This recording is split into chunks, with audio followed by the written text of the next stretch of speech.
Hello and welcome. I'm Patrick Curtis, your host and chief monkey, and this is the Wall Street Oasis Podcast. Join me as I talk to some of the community's most successful and inspirational members to gain valuable insight into different career paths and life in general. Let's get to it. In this episode, Pick Toggle shares his path from semi-target school to working 2 grueling years as an investment banking bulge bracket analyst. Learn what it's really like behind the scenes and how he was able to successfully pivot to private equity in 2008, even though he was very late to the typically on-cycle recruiting process. Listen for his advice on how to deal with recruiters, but also how much carry bonus one should expect as you rise through the ranks in private equity. Enjoy.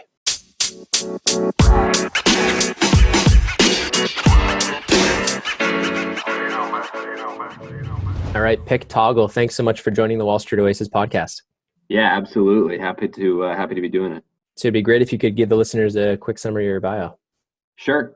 So I've been out of school now, undergraduate, for a little over a decade at this point. I went to school in the Northeast, was in a program specifically within management, but also had a nice, mix of arts and science classes along with the undergrad management classes. Mm-hmm. Did a summer internship with a major Wall Street bank during the summer in between my junior and senior year. Really enjoyed it. It was everything I had hoped it would be in terms of drinking from the fire hose and just, learning everything about the sell side in the context of the small group that I was in. And decided, I interviewed a little bit after that summer when I was a fall semester senior, but really decided that I wanted to go back to that group for full time. So graduated in 2008, which was quite the interesting time. I didn't know it at the time when I graduated in May. But right after training ended in August of 2008, the world kind of went to crap in September of 2008. And so that's how I started my investment banking analyst career. Yeah, it's kind of crazy. Then what happened? Did you get fired or? No, I actually didn't. My group was mostly unscathed in terms of analysts. We had 1 or 2 out of our entire class that was let go, but for the most part, everyone hung in there. Yeah. And then, the unfortunate side effect of everything that was going on in the financial world at that time was unless you were in heavy restructuring, the Lev Fin desk was pretty busy. I was in the consumer business services group. Mm-hmm. So it was a lot of pitch activity, which was good from a learning experience, but over time the pitches became pretty similarly. And oddly enough, amend and extend was just the flavor of the month, flavor of the quarter, flavor of like 2 years. It almost was a situation where a lot of banks and owners were scared into a place where it was just stasis mode. Mm-hmm. And unless a company was running out of cash, they're actually capital markets or M&A wise, there was just not a lot of activity. And so I think I might have arrived at the natural conclusion that banking wasn't for me forever, maybe a little bit sooner than had I been a little bit more busy. But, probably 12 to 18 months on in my career, I started thinking about what the next chapter would be like. And that's late, actually, nowadays. They're interviewed for private equity right when they hit the desk now. I don't know. Yeah, I know, which is totally different than when I was around. And quite honestly, I don't know how I'd be able to find a job today on the buy side if that were the case, because I didn't even know which way was up. And I had done my summer analyst stint, and I still didn't feel like I really knew what I was doing when I hit the desk. Yeah, it's interesting. When I was an analyst as well, I didn't start recruiting until my second year, and I didn't have a job lined up till like 3 months before, which sounds like it was plenty like a normal process. Yeah, but exactly. Nowadays they'd be like, "What do you mean? You're like 2 years behind." Yeah. You're like the dregs of the analyst class. Yeah, exactly. Yeah. So you're kind of you're figuring out like in a year and a half in, they're saying this is probably not for me, maybe partially because of a lot of the pitch work and whatnot. So you end up eventually getting to the buy side, correct? Yeah, eventually getting to the buy side. And I would probably characterize my path as a little bit unique, both from just how the world was when I was interviewing. Mm-hmm. I also wanted to get to a very specific geography. So I was in New York and I wanted to get back up to Boston actually. And so that limited the universe of not only were there not many groups interviewing to begin with, but that limited the number of groups out there that I was actually having real conversations with. I was using recruiters, a lot of the familiar names out there, but also doing a little bit of legwork on my own. And so ultimately interviewed with 3 or 4 different groups, and came across the group that I eventually joined, and was really interested in quite a different model than I had been exposed to while I was an analyst. Certainly in a industry group, most of what you experience in terms of your buy side interactions are either growth equity or big LBO platforms, either for the upper middle market or lower middle market. The group I ended up joining was actually a little bit more special situation focused. And a lot of what they were doing and what we still do, I'm actually still with this group, is more debt oriented, second lien and unsecured. And I was really interested in that approach, in that investment methodology and structure. And one of the big reasons before we go like into depth there, so you've been there for a while now, right? And so yeah, just left my 9-year anniversary. So I'd love to dig into that more later, but let's go all the way back to undergrad first. Sure. Let's start from there. So you kind of went to undergrad. Was finance and investment banking always on the radar, or when did you kind of hear about it, start prepping for it, and how did you end up finally landing that kind of critical summer internship? Yeah, so almost no to both of those questions in terms of what was on my radar. I grew up, my father's an engineer, and so I always had that mind in terms of really enjoying my math and science courses in high school and hating everything else like English and history, basically like things I actually had to write. Right. I really enjoyed my calculator, and that was about it. So Fair. And so I knew I wanted to do something in that vein. Looked at some colleges and undergrad programs that had engineering. Ultimately, just didn't love the set I was looking at, and so ultimately landed in the Northeast at a school that had a pretty rigorous management school at the undergrad level, but also had an honors program within it. Mm-hmm. And that's what I really liked. And so for me, it was I don't want to say process by elimination, but it was a confluence of factors that led me to decided to go to this one institution. And then while I was there, freshman and sophomore years, I looked at the upperclassmen above me and those guys and gals that I really respected. It seemed like everyone was going to this thing called investment banking. I had no idea what it was, but that's what they were doing as junior interns and after school. And I felt like if I want to go do the next thing that's really going to challenge me, that's what I have to go do. I feel like it's the same thing with me. I feel like it's almost like for kids that don't know exactly what direction to go, as a first step, it's a great step because it leaves so many doors open. Yes. And it's funny because even at Williams, where I went, it was like a small liberal arts college. It is a huge feeder into Wall Street, especially on a per capita, like a per student basis compared to some of these other large schools. Yeah, for sure. Yep. So it's kind of interesting because you just start hearing about it, through the Career Center, and the Career Center is like, it's like management consulting, investment banking, or like, that's basically it. Yeah. Which one do you want? I don't know if it was similar at your place, but so you kind of, the people you respected, that in terms of respect, you mean like just they would get good grades, they're smart? Yeah, they were smart. They were seen amongst their peers as like leaders in their own little class. They were also part of the same honors program. And so I actually got to interact with them a little bit, and I personally respected them. But you got this feel like they weren't the kids that were just showing up to class and sitting in the back and goofing off, although I did my fair share of that as well. We all did. Yeah. They took it seriously, and I felt like, I didn't go to school for athletics or anything like that. I really went to school, both to have a good time, but to ultimately prep for the next stage of life and my ultimate career. And so was it like sophomore year that you started prepping for this Like, when did you start dropping were there like on-campus recruiting, or was it limited? Yeah, Like, it was sophomore year that I went to a lot of on-campus recruiting events, and this usual story was like, listen, we're not taking sophomores for these roles. We're right. really juniors, but I at least got to know and develop relationships with some familiar faces that I would then see again the following year.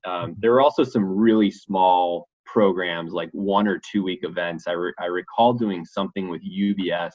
I think it was my sophomore year. It was either over winter break or over the summer for like a week period where I got to go, and it was a rotational program. So one day we went to the Lev Fin desk. The other day we went to the trading floor, sat next to a trader. He like bought a barrel of oil for you and you like tracked it. Maybe it wasn't a barrel of oil, but it was like some sort of commodities linked thing that you had to tell them when to buy and when to sell. And so it gave you a flavor for the option set out there. And so it was little things like that, both from an interest standpoint, but I also said, hey, listen, if nothing else, this is going to show well on my resume that I really am interested in this. And I've also got, I'm taking the steps to actually really pursue something here. And you were like doing finance and accounting, and I assume your GPA was pretty high. Yeah, it was. I sort of majored in finance, both finance and accounting, and GPA. I had heard that, you have to be above like a 3.6 to even be in contention. And so it was where it needed to be. Cool. And so you kind of was it a resume drop that got you the first round interview for the summer analyst spot? Like, yeah, it was, in terms of the summer analyst role, participated in probably every single process that came to campus. I think I had a pretty good success rate in terms of at least getting like those prelim interviews. And it's been so long ago at this point, I can't remember how many interviews I might have had, but it was basic resume. My guess is you did like 20 my guess is you did like 20 resume drops and maybe had like between 10 and 15 first round interviews, something like that. Yeah, something like that. And I remember like some cover letter writing in there as well. Oh, okay. Yeah. Which is awful because it's just like copy paste and change a few names. Hope you don't forget to change the company name. Exactly. Or spell like lizard or something like that. Yep.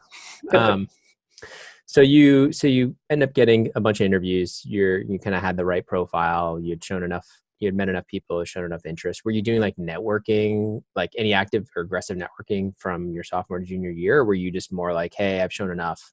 This is enough to get me a seat because they're actively coming on campus in my GPA? It was more the latter. And I can't, today's world, I'm not sure I would have survived. Like I probably would have had to have been more aggressive, but I was mostly sticking to the on-campus recruiting events and maintaining, some level of interaction with 1 or 2 folks that I had connected with at those things. I also wanted to be mindful. Like I didn't want to just be badgering these folks, during their day jobs. So like, would you send them a follow-up email after like the info session, thanking them, stuff like that? Or was it like something where you'd keep them updated like a couple times a year? I definitely sent follow-up emails if I had actually had a one-to-one interaction with them and got their business card. Might have just mentioned something. Is that awkward? Like when you came like as a sophomore or junior, did you feel awkward like going up and trying to force a conversation, or were you just naturally good at that? Totally awkward, and I was terrible at it. Yeah. Because I feel like a lot of times those info sessions are like traps. They're like everyone's rushing to try and talk to like the 3 bankers there and kind of it's a feeding frenzy. And so a lot of undergrads that I've talked to both from school and just elsewhere and some interns that we hired during the summer, I just say, listen, like don't stress about it feeling forced, and don't stress if for some reason you can't have that conversation. Right. There's a little bit of this where you do have to be aggressive and hungry, but at the same time, it's going to naturally happen, and it's a grind. But is it like, so you said it's a feeding frenzy. So like at the end of the thing, they're sitting there for questions, and people like, do they start lining up, or like how it just seems, I'm trying to remember back, like it was so long ago for me, what it was like. I mean, I didn't even know what I was doing.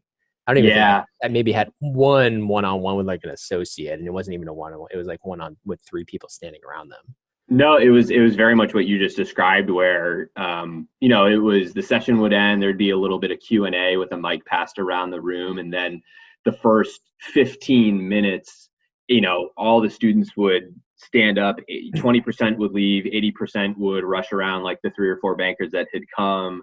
I found if you waited it out long enough, and so long as it's not like it was an hour after the thing ended and the bankers were like really looking to get back home and get back to their pitch decks and stuff like that, if you waited it out, the group would slowly whittle down to a point where you could at least have a real conversation with someone and just say, hey, so-and-so, like, really enjoyed it, XYZ that you said actually, related to this that I'm learning in class, or I found it really interesting. Now might not be the right time, but if we can find a way to stay in touch ahead of recruiting, I'd love to do that. And if you got a card out of that, that was like the perfect in. Yeah, and you kind of leave it at that. You don't necessarily, if they seem like engaged, then you can continue it. But if they seem like they need to get out of there, then you let it be. Yeah, like a good example of what not to do was my interview with Citi, which didn't give me an offer, which like the night I heard from, people that I was talking to, mostly upperclassmen, about, when your interview's over and they say, do you have any questions for us? Like, come with a couple good questions. And so I just done some generic Googling on Citigroup the night before and found this one really esoteric deal that they had done in like Indonesia. And I was talking to like the fintech bankers, and I asked this question. The guy was like, yeah, man, we probably did that. I don't know what you're talking about. And like, that was the end of my interview. So with the goal of sounding really smart and intelligent, it completely backfired, because this guy was like, it's clear that this kid doesn't even know what he's interviewing for. And so I would just be, I say that under in the vein of, don't force it and be yourself, and kind of let those, be hungry and assertive and aggressive where you can be, but don't over force the organic moments. And I think it's a good warning not to try to sound overly smart or demonstrate your knowledge with like an esoteric deal or an esoteric fact or something. Whereas maybe some of the safer questions, I don't know if you have specific advice, but maybe something more along the deal teams, how they're staffed, stuff that maybe shows how you understand what the role is. I think asking a question about the role or the types of deals that they've been working on recently, in order to get an understanding for how you as a summer analyst or a full-time analyst might be fitting into the context of that overall deal is a good way to go. Yeah, I think even having a little bit of knowledge about how the bank is structured, like M&A product group versus coverage group versus M&A versus, you know what I mean? I think is kind of digging into that a little bit may show that you've done your homework without it seeing, and allow them to answer it, because they'll probably know, they obviously know that. 100%. Yeah. 100%. Okay. Yeah, fair. Yeah. So you bombed Citi, fair. Did you bomb a bunch of others, or did you have a bunch of offers for summer analyst spot by the time recruiting wrapped up? For me, it was a trial by error and trial by fire. I bombed a bunch of them. And I probably had 2 at the end of the day out of the like 8 full conversations I think I had. That's great though. So you ended up at a very well-known bank, a great bank. Yep. So, yep. So were you like ecstatic, or what was the thought? Was it like super exciting because you knew that summer analyst offer usually leads to a full-time, or was it kind of, you still kind of were trying to figure out what this whole investment banking thing was? Yeah, I think I was still trying to find my feet, and I knew that the goal was to ultimately leave the summer with an offer, honestly more out of fear than, because it was like, if you don't get the offer, you've royally screwed this up.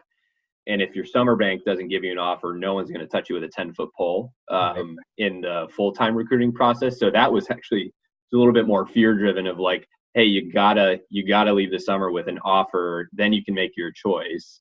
And so going into the summer with that fear, did you end up working like super long hours? What was the offer rate like at the end of that summer for the group? Because I know offer rate felt like probably close to 80 to 85%.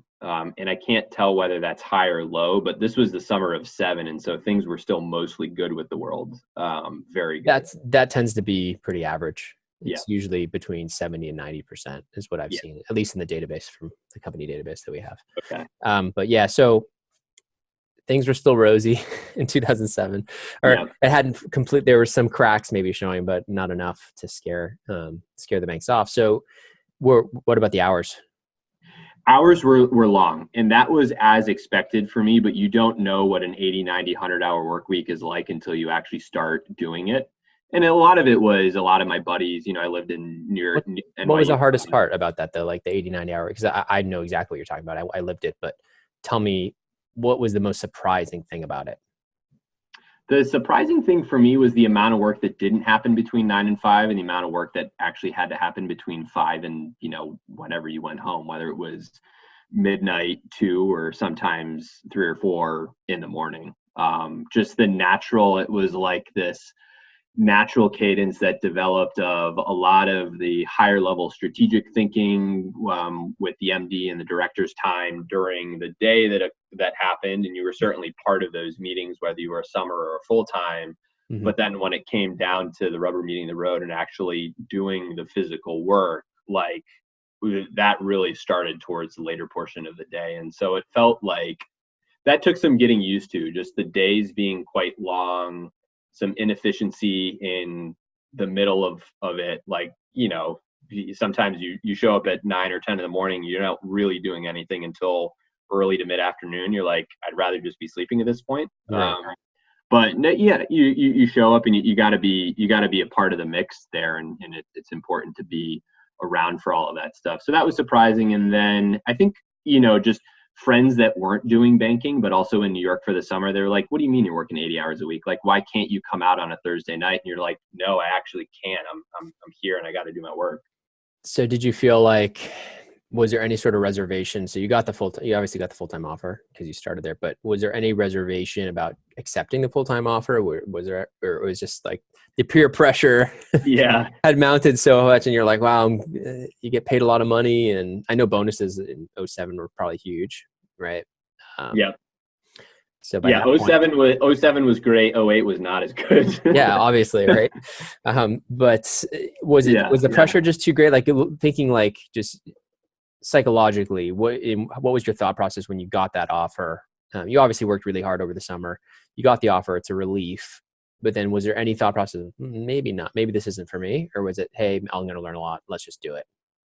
It was, I'm going to learn a lot. Let's do it. I really wanted to find the best place that I could be that was going to challenge me, certainly mentally, but in a weird way. And you might understand this as well, having done it, like physically. There is an actual physical element to all this, which is the constant grind and the stress for 2 years. And I know, to a comment you made earlier, I know that, I'm going to do this for at least 2 years. Maybe this is it for me and I want to do this forever. My worst case scenario is that I've gone through the gauntlet and I'm going to come out really being able to do whatever I want after this. PE, hedge fund, B school, operating company if I want. Like, it just felt like this was not going to close any doors for me, and it was going to be such a great learning experience that's ultimately the big reason why I chose it. And it is. I mean, I came from, you had finance and accounting. I had none of that. You can imagine what my learning curve looked like in the first 6 months. Yeah. But it was insane, and the hours were insane. And I remember like the first few months on the job, I remember there being like a Friday night and I hadn't gone home in like 8 days or something like that or something. And it was like 6:00 and I thought I was going to get home. Yeah. Like there wasn't much on the plate. Like we cleared out a bunch of stuff and then like my BP comes by. I hadn't like had anything to eat. And he was like, we got to get this. All of a sudden there's a fire drill again on something else. And I remember just like sitting there and I remember thinking to myself, like, I almost felt myself almost get like emotional. And like, for somebody who's like, you pride yourself on like, I can do the 100-hour week and and I was like, what's going on? I'm like, I felt myself like almost cracking, not cracking like, oh, I can't, I'm going to like go to the hospital or anything, but cracking in the sense of like, oh my gosh, like what the fuck? Like this is crazy. Like I'm not going to eat. I'm not going to have time to sleep again. That type of like panic almost set in. And so it almost became like a psychological thing where it was like, okay, I just have to, like, you have to have no expectations. And like the sooner I felt, for at least for me, the sooner I let go of any expectation of leaving, was the easier it was to deal with it. Yeah, I can commiserate with that 100%. And it sounds really messed up, but like in a perverse way. Yeah.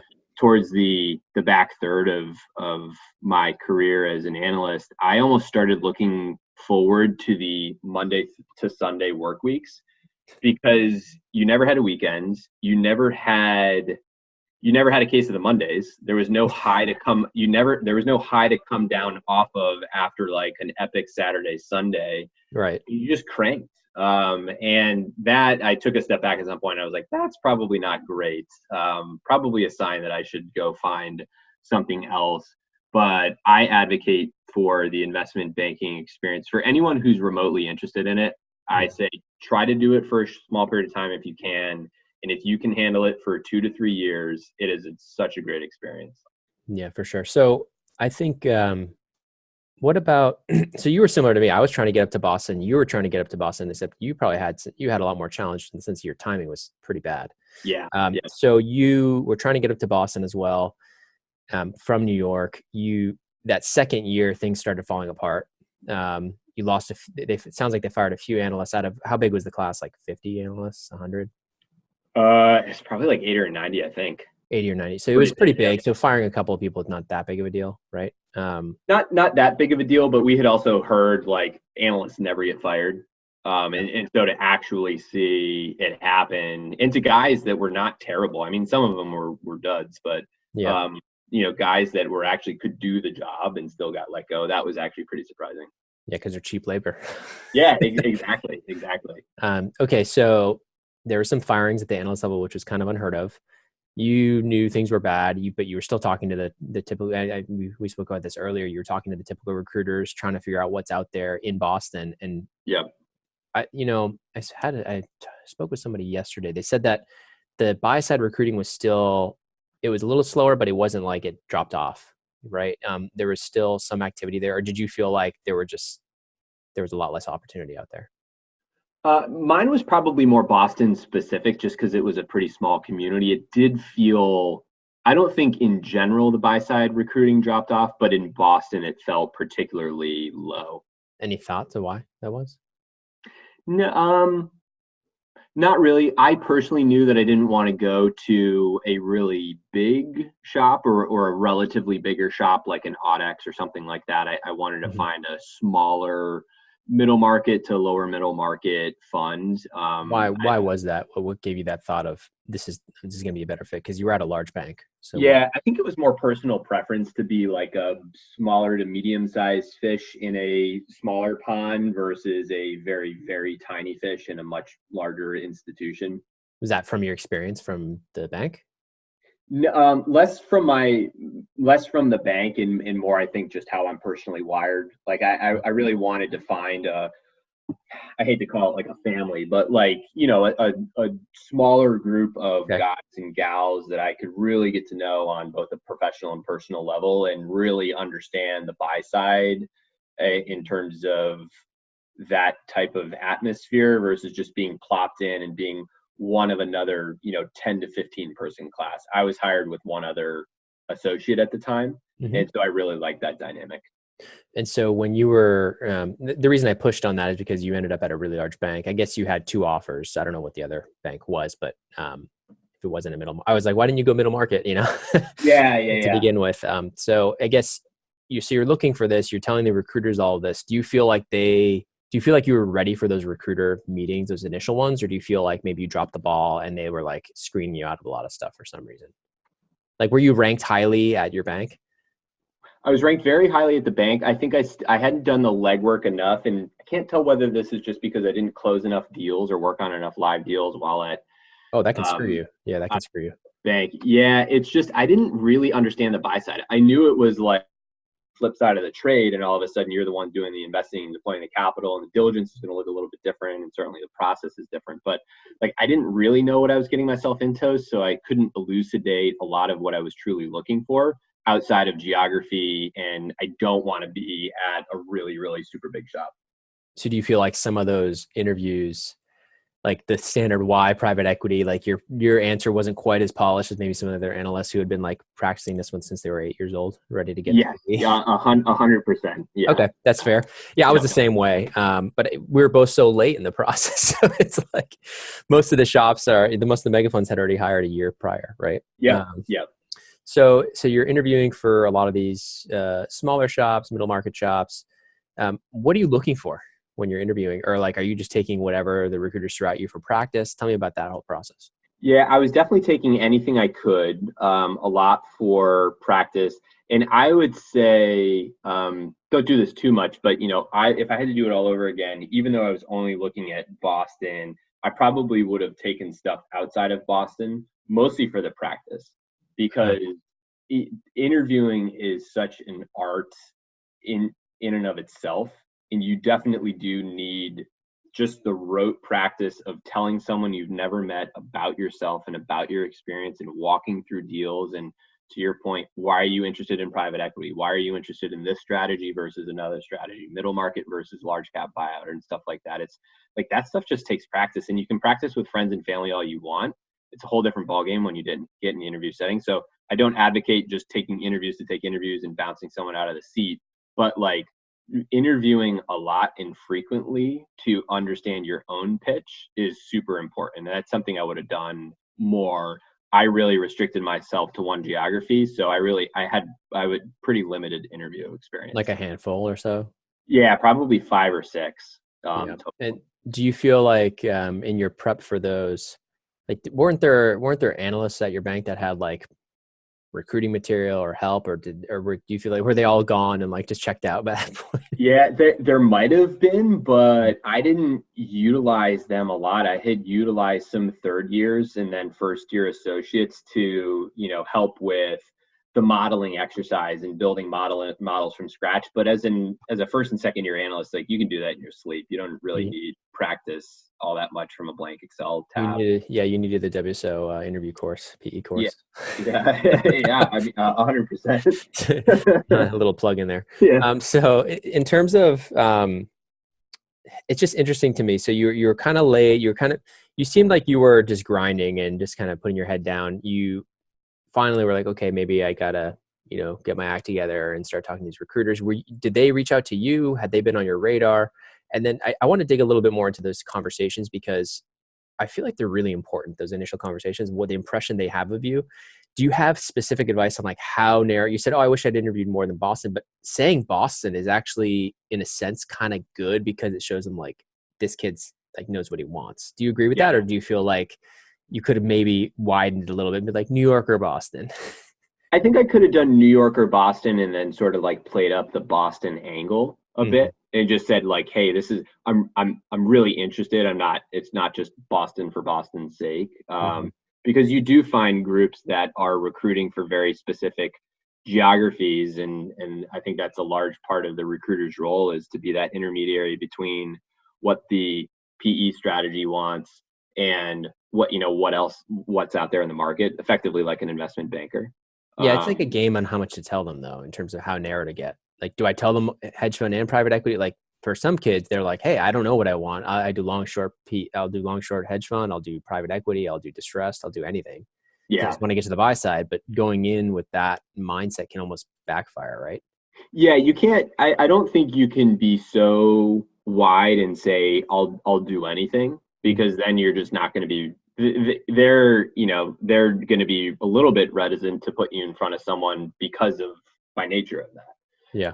I think whatever you tell the recruiters, whether you reach out on your own or you're responding to the litany of inbounds that you're naturally going to get in your inbox, I think it's perfectly fine as a 22, 23-year old to be like, listen, I don't know exactly what I want. This is what I really like, and this is why I like it. Mm. And then that I think is going to help inform them where you're going to be relevant in a process, and also shows that you're like a real authentic person at the end of the day and you're actually thinking about this. Yeah, like a little more genuine, not have like such a rote answer. You come across as more authentic. Don't go super broad, but don't also try to like fake that you know this exact. If you don't know that you have this exact type of fund in mind, because you're just going to narrow your opportunities. Exactly. And Yeah. it honestly is a numbers game. And I think when I was just starting out, I sort of was like, I had it in my mind that I had to find not my forever home, but the place that I was going to be at for the next 20 years of my career. And it's like, No, I mean, as a mid-20s guy or girl, you should want to find the next right chapter and stage in your career, but be open that that can come from a bunch of different angles, and there's not just one place out there for you at the end of the day. So you interview with a handful of places. You get a couple offers. You flame out on the first four and get the fifth or sixth. What was it like? I had 3 flameouts and two offers. Okay. And did the offers come like back to back because once you had an offer, the other one jumped, or how did it work? It was pretty close. I won't bore you with the details. And maybe this is for another podcast around how not to accept an offer. Sure. This was one that I had turfed up on my own and was not using a recruiter for. So I was talking directly to the private equity firm, and I had some inside intel on what the comp package was for someone coming out of banking, and they had lowballed me. And so I was like, I took it upon myself to try to get myself up to what I, considered where everyone else was landing. And they actually pulled the offer from me. So I guess I had two and wound up with one eventually. So you got hey, at least you didn't have one and round up with zero, right? Yeah, exactly. I did have the backup. At the time, I didn't have the other offer. It was sort of on the come. Yeah, so that was a low moment. That's actually really interesting. So tell me about how you approached that. Was it like had you established some rapport? You'd obviously gone in for a round or two to get the offer, right? Yes, I had. Yep. Was there like an LBO modeling test, and then they give you the offer, except lowballing you? Now, lowballing you in the sense of what overall PE associates make, or lowballing you based on like knowledge you had at the firm, what they paid? More the latter. Lowballing me based on, yep. So you had a legitimate gripe. I did, yeah. And I thought I had approached it very well, and maybe I just, I don't know, said something that set the guy that I was talking to off. But yeah, it was not the outcome that I was aiming for. Got it. Okay, so you gambled and lost. Yep. And you quickly had another offer in the book. I feel like once you get that first offer, did you tell the recruiters about that? I told the limited set because I was cognizant that it was a pretty small and continues to be a very small world, and so I didn't necessarily want to tell my sob story far and wide about how all. But did you tell them you had an offer? I did, yep. Because that changes the whole game in their eyes, I feel like. It does. And you can't sort of fake that you have another offer. You have to have a legitimate offer in negotiating 101. When the funny part is you say, like, I have an offer, they like go frantic to try and get you lined up for other interviews, and then you lose that offer, but you don't did you tell them like, oh, actually just kidding, I lost that offer? Like, what was it stressful because did they like follow up? What was that? I'm trying to remember. I think it was I think the questions were less around. Do you still have it? Yeah, it was. Yeah, because who in their right mind asks if you still have an offer? Yeah. It was less that, and it was more, tell me about the timing of this other process. And so I could genuinely say at the time, this is what everything looks like. And so that's how everything else got accelerated. But no, I mean, it's everyone has FOMO. And I think when we do our own recruiting, private equity is notoriously, I think, bad at this. Is like when you hear of a candidate that has an offer elsewhere, it's like, oh, someone else thinks they're amazing. Like, we got to get on this too. And so the offers breed other offers, which is nice. But I would say as a candidate, you also have to be mindful of, you don't want to just be chosen because someone thinks that someone else likes you at the end of the day too. Yeah, even the offers breed other offers. The offer breeds other interviews quickly, accelerated interviews through the recruiters. Yeah, well. yep. So, and from the recruiter standpoint, you hate to look at it, but like they're trying to get paid too, and so they want to be putting high potential candidates in front of folks. And so, if nothing else, that offer, regardless of whether it leads to other offers, is going to be good to show that you're, an employable quantity. Right. Or regardless if it gets pulled. Yeah, exactly. Because you get too aggressive. Yep. So it's just funny because that's like the nightmare scenario. And you lived it. So was this like an email communication? I want to dive into that a little bit more, where you were like, hey, I just noticed, or I heard through a friend that this is typically the pay, or how did you approach that? It was all over the phone. And it was, I had spoken with like the principal level, and she said, okay, listen, like I get it. And I didn't reference, I'd had some friends at this group, so I didn't reference any specific conversations. I just said, based on conversations that I've been having with recruiters and my knowledge of others that have joined you at my level historically, this is what I understand the compensation to look like.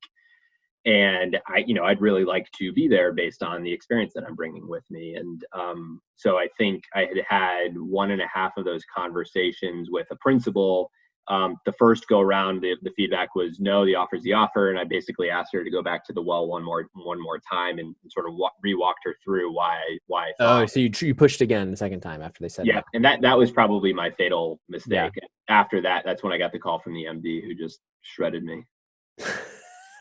So the guy actually called you and like was pissed. Yeah, he was pretty pissed. And it was after one of those mornings where I'd stayed up until like 5 a.m. the car books to my own MD and met him at the airport. And so I remember I got home, I got like 2 hours of sleep, and then I had this call, which I thought was going to be the call where it was like, okay, you know what, we've revisited, we're going to meet you at this comp level, and all was going to be well. And it was the exact inverse of that. And he was just like, who do you think you are? Like that type of thing? Like yeah, it was a lot you? of that. And then I don't know if he entered the call thinking about pulling my offer, but by the end, I think he got himself to a spot where that was the natural conclusion of. Do you feel like you could have saved it in that call? No way. No way. It was predetermined. Yeah, it was a death spiral. You should have like, were you like were you trying to backpedal? Like, yeah, I did. And I tried to be super humble. I tried to walk him through, from my standpoint, why I was asking for what I was asking for, stress that compensation is not the most important quality in a job for me, that fit culturally, professionally is number one. And I felt like this opportunity really had that. The learning experience was really great. And he was just so riled up. He probably had a bad day. Yeah. I do think it was a little bit of that. If I certainly in the moment I replayed that situation over and over, but I've sort of since done that as well. And I think I could see it landing in a different spot. But things also happen for a reason. And even though I came out of that pretty depressed for a period of like 48 hours, like the world goes on and life just goes on, and you're gonna find your spot. You just kind of have to trust it when you have those massive bumps in the road. So the good news is you were able to tell the recruiters, hey, I got another offer. And so magically 48 hours later, you had another offer? Yeah, it wasn't 48 hours. It was a bit longer than that, but it was like bam, bam. At least, remembering back today, it could have been different historically, but was the comp higher or lower than that initial offer you got? It was a little higher. So I felt good about that. Okay, so and also a little bit justified in terms of like at least having gone back and asked for a little bit more. Yeah, so you kind of do you mind sharing what that was? Was it like around 100 base or 80 base? Yeah, it was 100 base. Okay. Yep. About right. And then bonus potential of around 100, I guess, for your first year or something like that. Yeah, it was a little bit different because the group I joined actually, even at the associate level, had a little bit of a carry component. But like, if you think about everything all in, it was close to that. Pretty similar. Okay, small carry points, and then so this is not your traditional LBO fund, correct? And this is the same place you're at today. Yeah, same place I'm at today. Yep. Okay, and so you obviously found a great home. Yeah, I did. It's been, I definitely didn't join planning on, I certainly wanted to be, but like in terms of all my experience with people in my class and others that I got to know in the industry, it was usually 2 and out to business school. And then, you kind of find your footing from there. Had someone told me you'd be here for at least 4 to 5 years, I'd say absolutely. 9 years, I'd be like, damn, that's a long time. So any thoughts ever to go back to business school, or was the opportunity to advance at your fund just so good that you thought, I'm going to stick it out? And tell me a little bit about, if whatever you can share about, like the types of deals you guys do? I know you said there's a little bit more on the debt side, the credit side, in terms of how you guys invest. I'd love to hear. Does it like, should I think of it as like mezz? You do subordinated debt? Like what are you guys doing?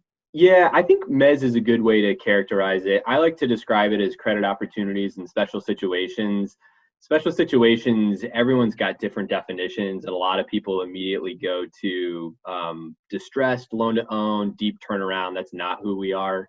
Mm-hmm. We try to provide really flexible capital solutions that sit below senior debt.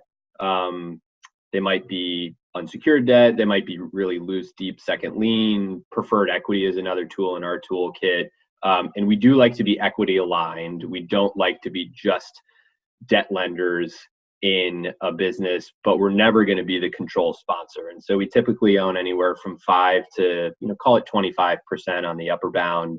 On a case-by-case basis, it might be a little bit higher than that, but that's sort of the usual bandwidth. And we'll get involved in other sponsor-owned businesses. It might be an existing company that's gone through a bit of a bump in the road, and they need some friendly, flexible outside capital to refi a difficult balance sheet or inject some growth capital into a business. Are you guys looking for, I mean, my guess is restructure. My background would have been great for that because I saw some really messed up debt capital structures in my days at Rothschild. I was in the restructuring group. Do you guys typically hire analysts out of restructuring shops like Houlihan and Rothschild? It hasn't been, it's been Lev Fin mostly that have done really well with us, but restructuring a lot of guys and gals will interview with us for sure. Got it. Okay. So should I think of it like the types of skills you need to succeed at your job would be almost understanding complex balance sheets, understanding where kind of the value lies in the capital structure, like in terms of what's the valuation of this company, what's safe, where can we align ourselves behind the secured debt and still weather a storm and come out whole. Yeah, interesting. So I guess how would somebody think about developing those skills? I guess banking, obviously, but any other way they could kind of improve that or learn about that? Banking, and then my word of advice, and this is regardless of whether you want to do something that aligns with or tilts our way from a strategy standpoint or traditional private equity or even hedge funds for that matter, is model as much as you can while you're an investment banker analyst. I know different groups are set up differently. I was fortunate in that even though I was at an industry group, we still did a lot of our own M&A and LBO modeling. Other industry groups at my bank while I was there just passed all that stuff off to LevFin or M&A. And they were just running comps and putting together the acquisition candidate overview slides in the back of the deck and stuff like that. And you just get a whole different level of analyst experience when you're in the guts of a model and you're modeling out different balance sheets and how they ebb and flow and pick toggles. Toggles. There you go. Yeah, there you go. Brings back years of day. So tell me about like how someone would know. So let's say there's a bulge bracket, they have a LevFin and an M&A group. How do they know whether a specific industry group does that, the modeling and the actual M&A modeling in house? Like, is the bank forthcoming about that? Did you know about that going in? No, I think I lucked into the fact that my group did a lot of that. I had heard that it was something that was important, but that was almost simultaneous with hitting the desk. And so that's and it depends on the group, right? And did you luck into that group, or did you rank it a certain way? Did you know you were going to hit that group? I ranked it, and I tried to rank it pretty high. And I think if I had not joined that group and hadn't had that experience, I would just weigh on my associates, VPs, directors to just say, hey, listen, I'd really love to get this experience. And from their vantage point, if they don't have to place a call to a different floor to make their modeling changes, like it's almost beneficial for them too. So you can probably couch it that way. Okay, fair. So what's next for you, I guess? What's the, and actually, can we talk a little bit about pay? Sure. In terms of like banking? So you're there for a couple of years. Your first year, I assume, was what was it back in there? 70 base or 65 base, 70 base, 75 maybe? Yeah, I want to say 60 to 70. This is years ago, but 60 to 75 base. And then in the 08 full year, I think I was bonus like 40 or 50. Oh wait, the down year, The down year. Yeah. which is still not that bad. And then bad when you consider how many hours you worked with. Yeah. Yeah. How about the first year? Was it similar? Was it almost like a flat bonus? The second full year that I was there. Oh, I thought that was your second year. So your second year, what was your first year and your second year bonus? Um, Around.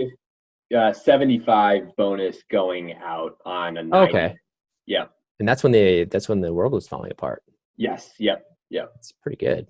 Yeah, I You were was. definitely highly ranked. I was. I just couldn't interview very well. Okay. So then, and then in terms of how you've kind of progressed at your current fund, I know when you came in, it was around 100 base you said about 100 base and, all in maybe around 200 with the carry and all that stuff. Yeah. So maybe say call it 50 bonus and a bunch of other little bells and whistles. What's been the trajectory because you've been there now for a long time. So it's kind of interesting. We haven't had a lot of guests who've been in one place. Obviously there's been subsequent fundraisings or funds since you've been there, I assume. Yep. A couple different funds have been raised. Yep. And I assume you've been getting more carry with each one, or how should I think about that, or the listeners think about that, in terms of from when you went from, associate to senior associate to VP to principal, like what's typical? I mean, maybe you can give us a range on what you got, and then what have you heard is typical for market? Yeah, so I can probably reference like what, at least in recent memory, how the trajectory has been. I'm going to forget the in between, but yeah, that 200 of all in comp between current bonus and carry starts to, the numbers definitely start to get pretty big, with the caveat that a lot of that starts to come in the form of carry. It's not guaranteed. It's way longer dated. Most funds, I think, these days have American style waterfalls. So the capital is going to get deployed over a 3 to 5 year period. There's going to be a harvest period, and then the carry is going to start to hit. Other, funds are also unique, and there's varying degrees of this, but you've got capital commitments to these funds, which is different than carry. And so you as an investor actually have to invest in these funds. So let me unpack that a little bit. So you've been there for a long time. Are you seeing carry from the first little piece of carry you got as an associate now? Are you starting to see checks from that? Starting to. That happened a year or two ago. And as an associate, your carry allocation is so small, like that's nothing that I'm going to be buying a Porsche on or anything like that. It's like a $10,000 check here and there or something like that. Yeah. But it starts to, you understand the impact of that certainly as you stay with a firm for a longer period of time. And as funds get raised, funds get stacked on top of each other. And so if there's going to be at some point this intersection, and this is probably true elsewhere at other strategies, where funds, I don't know, 4, 5, and 6 are starting to pay out carry at the same time. That might be 5, 6, 7 years down the road, but like that's when this starts to get really amplified. Well, also because you're more senior in the slug of carry, you've been able to negotiate, I assume, is much higher. Yes, exactly. And so do you have a range in terms of like what an associate, like obviously it's small, but is there any like, how should we think about that in terms of like a fund like yours? Do you mind sharing like a range of sizes in terms of the fund size that you guys started at and where you're at? Yeah, so I'll be loose in terms of the that's range. Fine.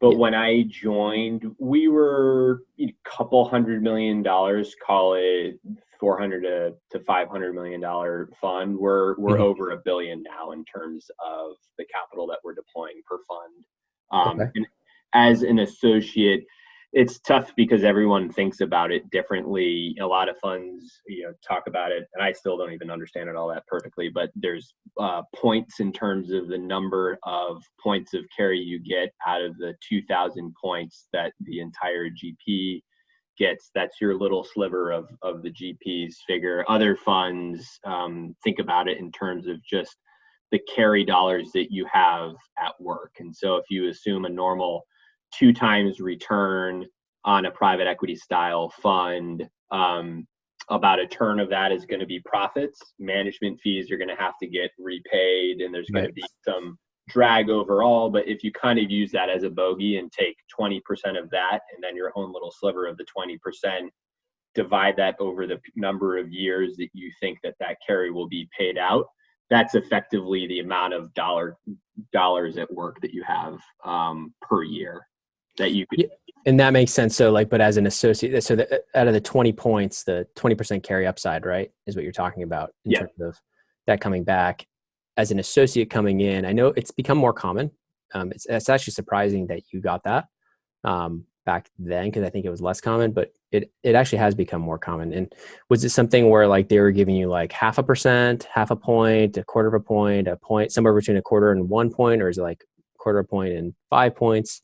And then has it gone to the point where the partners are willing for, they obviously believe in you, you've stuck around there, where they've been willing in the latest funds to go between like 5 and 20, or like as high as that, or am I in the ballpark at all?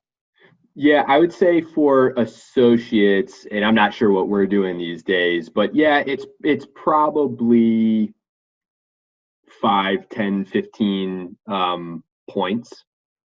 This is totally dependent upon the size of the fund and the number of others that are You mean like bips, 5, 10, like, oh yeah, bips. Okay. yep. Okay. And then it goes upwards from there. Okay, fair. Yeah. Great. And then so what's next for you? You're gonna just ride all the way up with this fund? Is that the plan? I mean, you've had a lot of success there, and obviously there's a lot of assuming you guys do well, there's a lot of carry dollars at work. Yeah. So it could start to become really financially rewarding. Is the idea to ride that out and kind of become more of a leader there and eventually a partner?